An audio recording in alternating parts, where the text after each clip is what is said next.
welcome back to the channel. This is gonna be a good one. Should be interesting. Hopefully I've got everything I need to do it. Basically 2 words: turbo stuff. That's right, turbo stuff on the 89. If you know, you know. Just by seeing this, if you know, you know.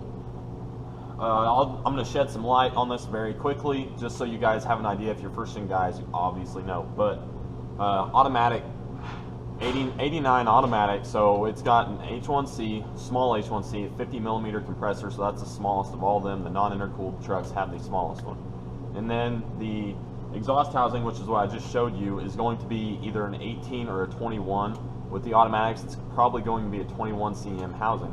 Therefore, very slow spool. Actually, another guy that's kind of famous in the first-gen world just did this to one of his daily drivers, but we are going to gain some torque and responsiveness with this 12 cm housing I've got, and we're going to throw it on the 89, which I'm not driving it or anything, so this is just going to be a swap because I need to get rid of that other housing that's on it. So we're going to put a 12 cm on it, so let's go pull this thing in. Alright guys, so it turned out the 12 cms I have, one of them is milled to 67 and the other one is a stock one, but it had a bolt broken off that connects it's one of the 4 bolts that bolts it to the center section or the bearing housing. So I had to take some time to try and get that out, and luckily I actually ended up getting it out. It was a pain. It's a little wallered out, but it's just gonna be for this truck, so it's alright. A lot of what you need for this job: flathead, take off some stuff, an 11 mil, and I think those are like a 13 or 15 on the manifold, so we'll find out, but we're going to go ahead and get after it. So we got to take off the air cleaner, we got to take off the crossover bolts, we got to take off the oil feed and oil drain, and we got to take off the downpipe as well. So let's hop to it.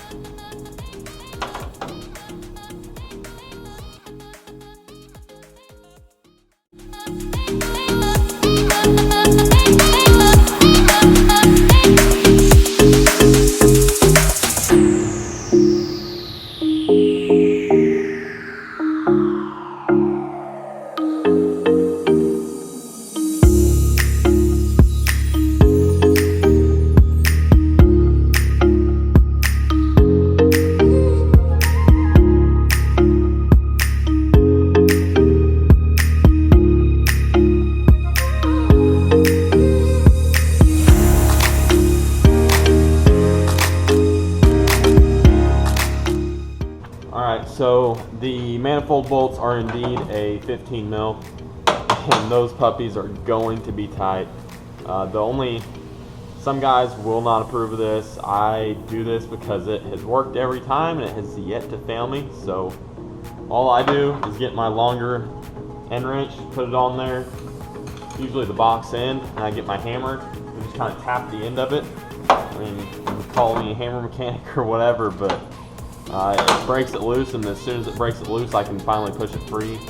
Some of them, there was one of them I didn't have to. I just pushed hard enough and ended up doing it, but the others were pretty frozen solid. I have soaked these in PB Blaster for about an hour, and I soaked them twice. So that's probably as good as it could get. I still got to do the very bottom one, and I'm going to get a 15 mil to put on the ratchet and try and get it that way because it's kind of an awkward angle. It's the bottom right one, so the closest one to you on the bottom. And yeah, turbo wise though, there's not much shaft play at all. It doesn't matter because obviously I'm gonna mess with it and probably rebuild it, and well, or just put a new turbo on it. I would have to get a bigger crossover though because this thing is tiny. But yeah, let's get the rest of this stuff off.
Okay, so upon further inspection, I could have guessed it. This turbo, I mean, it is using or leaking oil. I don't know, whatever term you want to use. You guys know what I mean.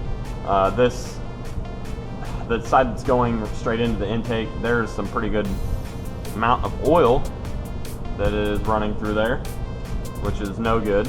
That's probably why it hazes so bad. That would make a lot of sense.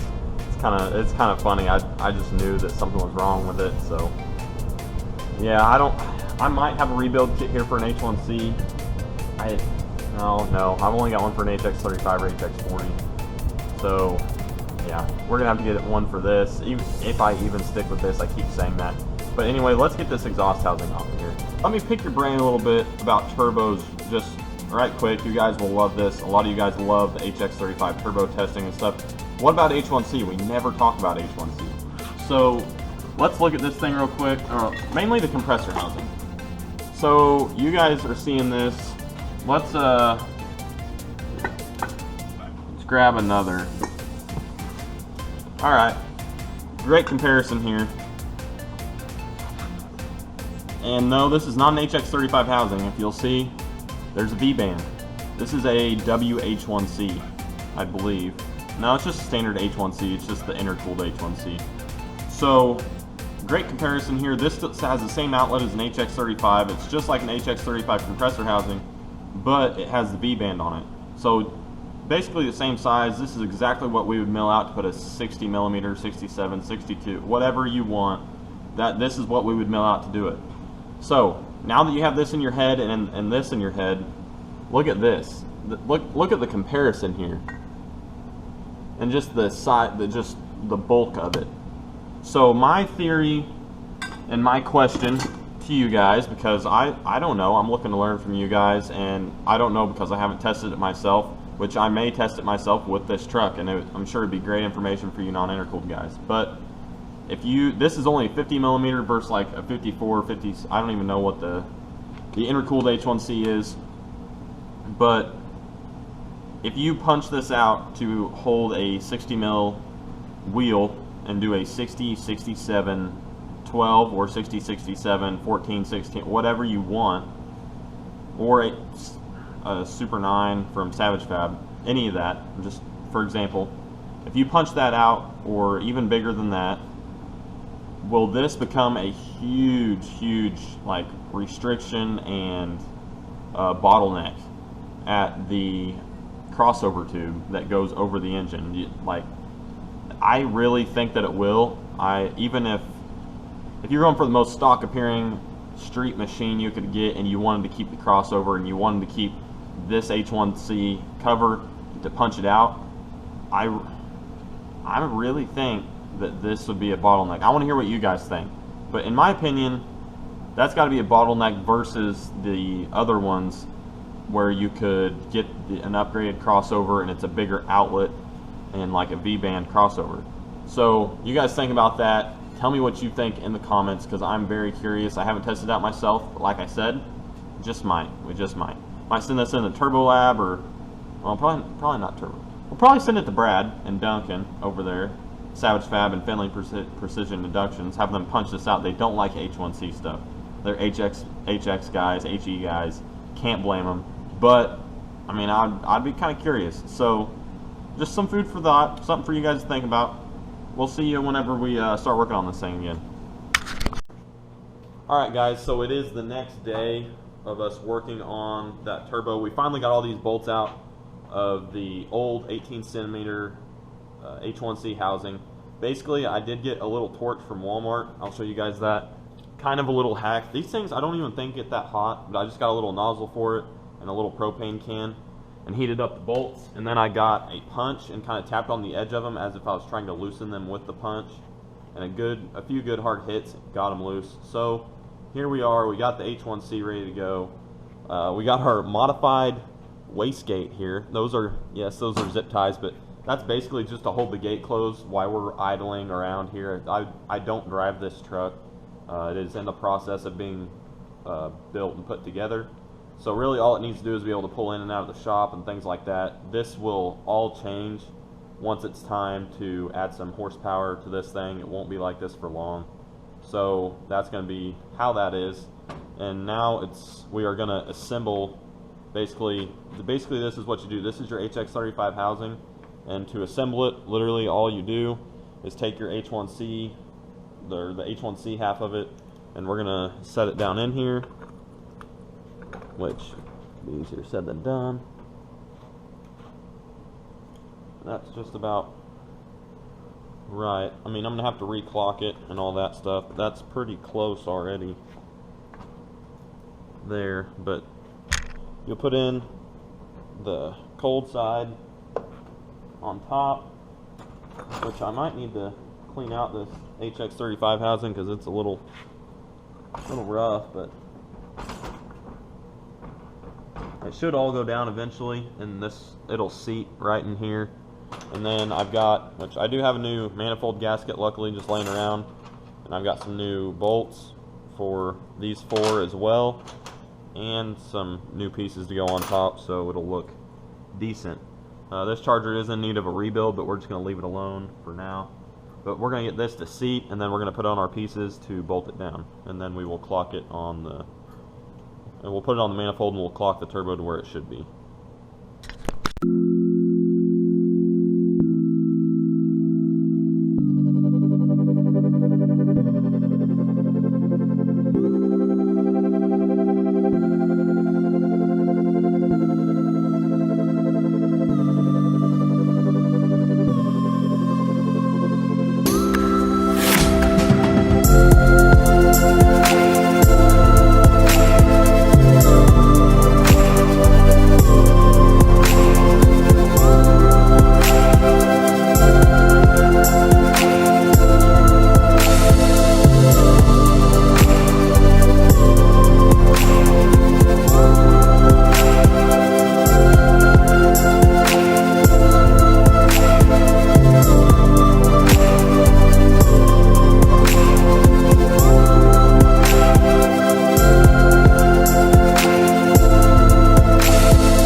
Alright guys, we did a Farmer Joe exhaust elite kit. There was baling wire holding this thing up. It was half the exhaust. It didn't even go all the way out. We cut off the downpipe, stuck it on the turbo. We got our 12 cm HX35 housing on here. This thing is crazy loud. This is obviously very temporary. Very, very temporary. There's no room on the cowl. This is not drivable. Do not do this unless you're willing to cut up your truck. You could do a hood stack like this if you made your own and did some pie cuts and made this a sharper turn here. It wouldn't take much. But yeah, we got our 12 cm on. This was just kind of a fun video to make and whatnot. I broke some stuff. I did stuff I shouldn't do. I've installed a lot of turbos on these trucks and I've never done what I did today. So we're not going to talk about it because it really, really made me mad. But we got the turbo clocked and everything. And the downpipe on, or downpipe flipped upside down. We cut it off. You guys take a look at this baling wire and what was holding this thing up. So luckily that's just out of there. It's weight reduction. That's what it is. but we can consider that a farmer exhaust delete kit. That's probably what I'm going to title this video, actually. But the 12CM is doing, I mean, it sounds a little, you can tell it sounds a little bit different. It does, and it's way more responsive. Just by kind of popping the pedal there, before it wouldn't even really rev up, and now it's revving up, and I think the turbo's a little bit happier. But yeah, well, none of this is staying this way. This is a 50mm H1C. It is not staying that way. So I just want to get that across to you guys. This is very temporary. The body is what we're focused on right now, and I'm hoping to have this thing painted by the end of March. So I've got some big stuff I gotta spend money on and do this weekend. So basically after that, we're gonna hit this thing hard again, keep detailing, keep hitting this thing hard, and get it done and painted by the end of March. That's our main goal. I want it at least to be primered, ready to have paint shot on it by the end of March, but preferably I'd like to have the paint done so we can get to the fun stuff. Doing maintenance, resealing stuff, dropping the trans, going through it, all that good stuff. I want to have that. I want to be able to do that from March and April, or the end of, or like through March through April, and stuff like that. And so May it's ready to go either to a new home or to UCC, whichever one, I do not know yet. So thought that was kind of a fun video for you guys. A 12CM is a great upgrade for you guys, and for your first gens or whatever. Well, it's going to be a first gen that you're going to put it on, but everything fits right. It bolts right up.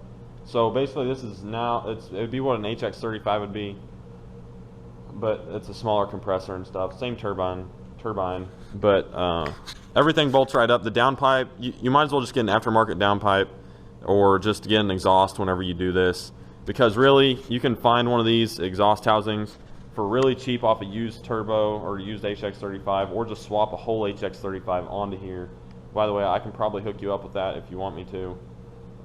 Anyway, you can just do that and have a little bit of money in that, and then $300 or $250 and brand new exhaust, and it'll all bolt right up. It'll be, I mean, it won't even be a headache. So that's the point in doing the new exhaust. But otherwise, everything bolts right back up. We can put our air filter back on and call it a day, so we can go back inside and get some food. But I'll tighten that down and be good to go.